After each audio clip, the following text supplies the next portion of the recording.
GBC footage yesterday had shown how the spill had extended beyond Europa Point and into the bay, and this morning some of that spillage had made its way onto Gibraltar's coastline, like here at Rosia Bay.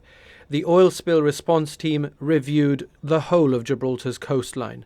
The Minister for the Environment, Donovan Torres, told GBC the saltwater intake for the desalination plants is well below the surface, adding that the low-sulphur fuel oil is quite light and that it's floating above the intake. The Minister says the government is pretty confident that as the situation stands, Gibraltar's water supply will not be affected. At the moment, there is no suggestion that the intakes in the waterport area would be affected.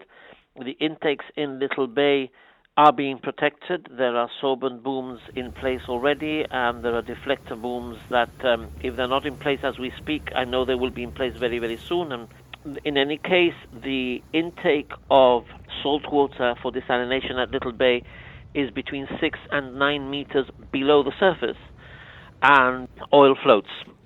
A containment boom has been deployed to Mid-Harbour Marina, which will be closed for the weekend to prevent damage to vessels.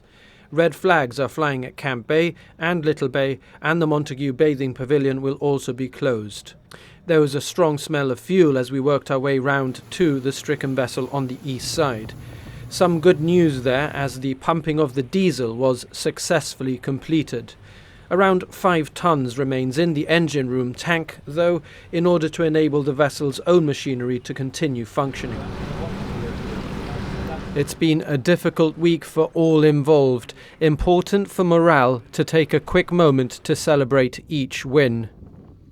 Number 6, the Office of the Chief Minister, says the priority is now to remove the low-sulphur fuel oil from the ship's second tank. Divers are working around the clock to establish where the oil is seeping from, with the authorities saying it's a slow leak. Relatively calm waters, but tough working conditions under pressure.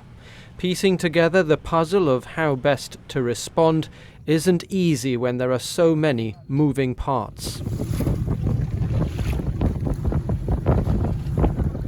The diesel has now been pumped off the vessel, which will be a big relief for the authorities because it significantly limits the scope for environmental damage. And we've seen just how much anxiety a small amount of the ship's fuel oil has brought in the past 24 hours, spreading south past Europa Point and west into the Bay of Gibraltar, and today in evidence at Little Bay and also Rosia Bay. Containment efforts responding to try and limit the amount of damage that does, but of course much better that the amount of fuel oil and diesel on the vessel itself is limited and ideally removed completely. That's the hope that can happen before there's any further spillage. We've also seen a dive team surface and share information about what lies beneath the surface in the 17 meters of water that the OS-35 is sitting in.